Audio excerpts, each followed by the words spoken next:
বাপের বাড়ি যাওয়া মানেই অনেক ভোরবেলা ঘুম থেকে উঠেছি প্রায় 4টা থেকে 4:30টার মধ্যে। উঠে সকাল সকাল রান্না বান্না সেরে নিয়েছি অল্প করে বাচ্চাদের জন্য, কারণ বাইরের খাবার আমার মানে ছেলে খেতে চায় কিন্তু মেয়ে খেতে চায় না। তো সকাল সকাল রওনা দিয়ে দিলাম, বাড়ি থেকে বেরিয়ে পড়লাম 6:30টার সময়, কারণ বাসের টাইম হচ্ছে 7টার সময়। 6:30টার আগেই একটু বেরিয়েছিলাম, মানে 6:20 হয়তো বেরিয়েছিলাম। তারপরে বাসে উঠে চেপে বসলাম, তারপরে বাস তো রওনা দিল। যাচ্ছি বাবারি 12 ঘন্টা রাস্তা, তাও আবার বাসে করে, কত ভালো লাগে। যখন আসবো সেটা তো আনন্দ লাগে, কিন্তু যখন ভাবি যে বাসে করে আসতে হবে, সেটা ভাবলে না কোথায় যেন দমটা যেন না সত্যিকারে আটকে যায়। ছেলে মেয়েদের সামনে প্রকাশ করি না, তাহলে আবার ওরাও বলতে শুরু করবে যে আমাদেরও ভালো লাগে না। তার মধ্যে কি বলতো, ট্রেনের যোগাযোগ একদম নেই। উত্তরবঙ্গে থেকে যে আমরা মানে আলিপুরদুয়ার টুয়ার্স থেকে যে আমরা দিনাজপুরে আসব, আগে কিন্তু ট্রেন একটা ছিল, যে ট্রেনটা করে আমি ছোটোবেলায় ছেলেকে নিয়ে যাতায়াত করতাম। তারপরে হঠাৎ করে ট্রেনটা বন্ধ হয়ে যায়, আসে ইন্টারসিটি ট্রেন, যে ট্রেনটা আলিপুরদুয়ার থেকে শিলিগুড়ি পর্যন্ত আসে। আর যেগুলো অন্যান্য ট্রেন আসে সেগুলো আবার নামতে হবে হয় বারসই, না হলে ডালখোলা, না হলে নামতে হবে মালদা। তারপর নেমে আবার অনেকটা 2 ঘন্টার মতো রাস্তা বাপের বাড়ি আসতে হবে। একদম ভালো লাগে না সত্যি কথা বলতে। যেহেতু এই বাসটা আমাদের একদম বাড়ির সামনে থেকে, আমাদের বাস ট্রান্সপোর্টের যে জায়গা সেটা হচ্ছে আমাদের বাড়ি থেকে 5 মিনিটের রাস্তা। সেই জন্য ভাবি যে এত কষ্ট করার কি দরকার, বাসে করেই যাই। আর এই বাস একদম আমার বাড়ির সামনে দিয়ে যায়, আমার বাপের বাড়ির সামনে দিয়ে যায়। তো বাস থেকে নেমেই আমার বাপের বাড়ির পাশেই পাই। ট্রেনে করে গেলে তো অনেক ঝামেলা, তো সেই জন্য বাসে করেই যেতে হয়। তো দেখো, তোমাদের সঙ্গে কথা বলতে বলতে আমরা কিন্তু শিলিগুড়িতে ঢুকে গেছি।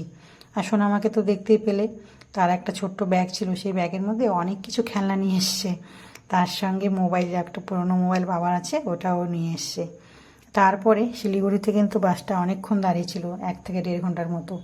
তো আমরা দেখো বসে বসে একটু খেয়ে নিয়েছি, সোনামা আর আমি ভাত নিয়ে এসেছিলাম, আর শাশুড়ি মা একটু মুড়ি খেয়ে নিয়েছে, আর আমার বাবা আর আমার ছেলে এরা খাবে বলে রুটি, তো রুটি আনতে গেছে। তো আমরা বসেছিলাম, তারপরে খাওয়া দাওয়া সেরে আবার উঠলাম বাসে।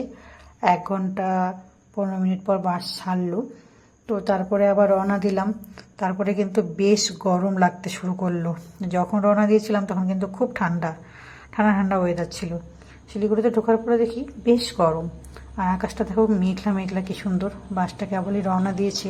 আধা ঘন্টা পর আসার পরেই সামনেই তারপরে শুধু চায়ের বাগান আর চায়ের বাগান। তো ভাবছি এত সুন্দর মানে জায়গাগুলো, সত্যি আমি যতবার আসি ততবার এই চা বাগানের ভিডিও আমি করি। এই চা বাগানের ভিডিও আমার করতে ভীষণ ভালো লাগে। সত্যিকারে বলতে আমি তো গ্রামের মেয়ে, তাই প্রকৃতিকে ভীষণ ভালোবাসি।